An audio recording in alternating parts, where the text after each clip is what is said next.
হবে বামও, হবে বামও, বামও বামও, হবে হবে। আগে ছিল কি, হরে কৃষ্ণ কৃষ্ণ কৃষ্ণ হরে হরে, হরে রাম রাম রাম হরে হরে। এই এই লাইন কটিতে ফুটকিগুলোকে বাদ দিয়ে দেওয়া হয়েছে, কারণ পশ্চিমবঙ্গ হচ্ছে গিয়ে বামপন্থীদের মাটি।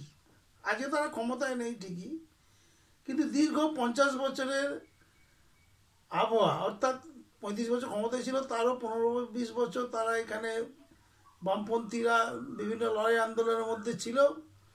সেজন্য এলাকার মানুষ এই বামপন্থী মনোভাবকে জানতো। সমর্থনকে কত করতো সেটা তো অন্য ব্যাপার, তারা জানতো।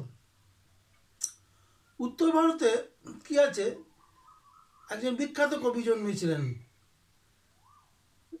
তার নাম হচ্ছে তুলসীদাস। এই তুলসীদাস রামায়ণটাকে হিন্দিতে অনুবাদ করে নাম দিয়েছিল তুলসীদাসী রামায়ণ। তা এত সুন্দর এই বইটি হয়েছিল যে আজও মানুষ মবড হয়ে আছে। রাম ছাড়া উত্তর ভারতের লোক কিচ্ছু জানে না। সকালে উঠেই তারা রাম রাম করে, সবাই পরস্পর দেখা হলে রাম রাম। মৃত্যুর সময় তারা বলে রাম নাম সত্য হ্যায়। এছাড়া রামায়ণ গান, রামায়ণ লীলা, রামায়ণ রামচরিত মানসকে কেন্দ্র করে বহু বই লেখা হয়েছে, যার জন্য তারা রাম ছাড়া আর কাউকে বোঝে না। এই বাংলার কথাটা একটু আলাদা।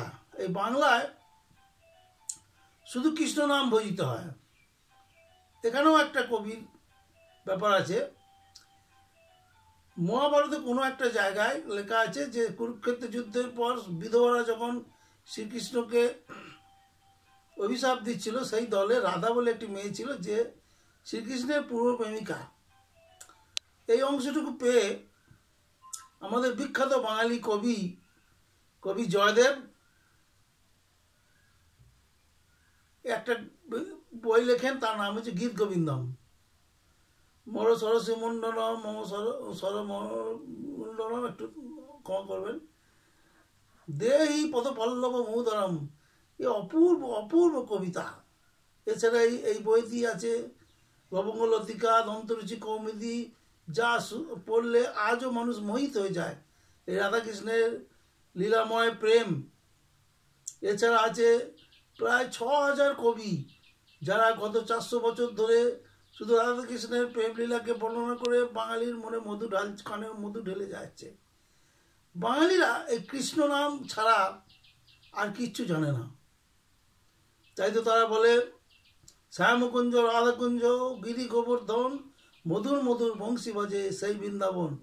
এই চৈতন্যদেব নবদ্বীপে জন্মগ্রহণ করেছিল, চৈতন্যকে বলা হয় লুপ্ত বৃন্দাবন। যদি বাঙালিদের হাতে কেন্দ্রের ক্ষমতা থাকতো, তাহলে যেরকম মোদী রাম মন্দির করেছেন নবদ্বীপে, সেরকম কৃষ্ণ মন্দির হতো। যেটা করেছে ইস্কন থেকে করেছে মায়াপুরে। তাই রাম আর কৃষ্ণের লড়াই, যখন যখন কৃষ্ণকে বলে আজ হোলি খেলবো সাম তোমার সনে, হোলিটাও কিন্তু কৃষ্ণের সঙ্গে গিয়েছে। একলা পেয়েছি তোমায় নিধু বনে। আবার বলে যে জয় রাধে রাধে গোবিন্দ গোবিন্দ, শুধু জয় রাধা গোবিন্দ।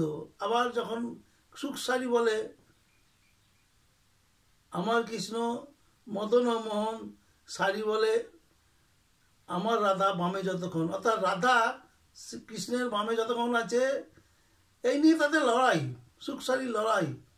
সারাদিন সর্বত্র সমস্ত সাহিত্যে ক্ষেত্রে এই রাধা আর কৃষ্ণ। যে জন্য বাঙালিকে এখান থেকে টলানো যাবে না। যতই রাম মন্দির করা হোক, যতই রামনবমী মিছিল করা হোক, এখন তো রাজনীতি করানো হচ্ছে। বাঙালিরা কিন্তু হবে হয়তো আগামী দিনে আস্তে আস্তে, যেরকম অনুপ জালোটা ভজনকে জনপ্রিয় করেছে, তো রামের ভজন, তা বাঙালিরা কিন্তু ভজন শোনে, আগে শুনতো না।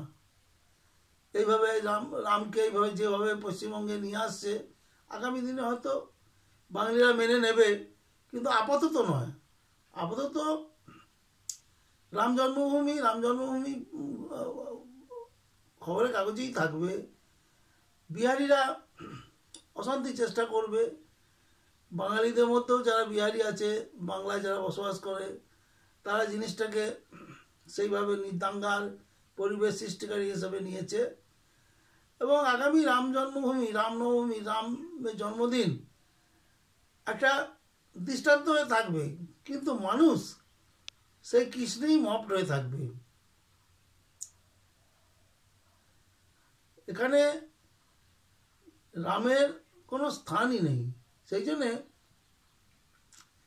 আমাদের যে বীজ মন্ত্র হরে কৃষ্ণ কৃষ্ণ কৃষ্ণ হরে হরে, হরে রাম রাম রাম হরে হরে, এই লাইন কটা গেয়ে বলে যে কৃষ্ণ নাম করলে, এই হরিনাম করলে পরে পাথর জলে ভাসে, মধুমাখা হরিনাম, এর কোনো বিকল্প নেই।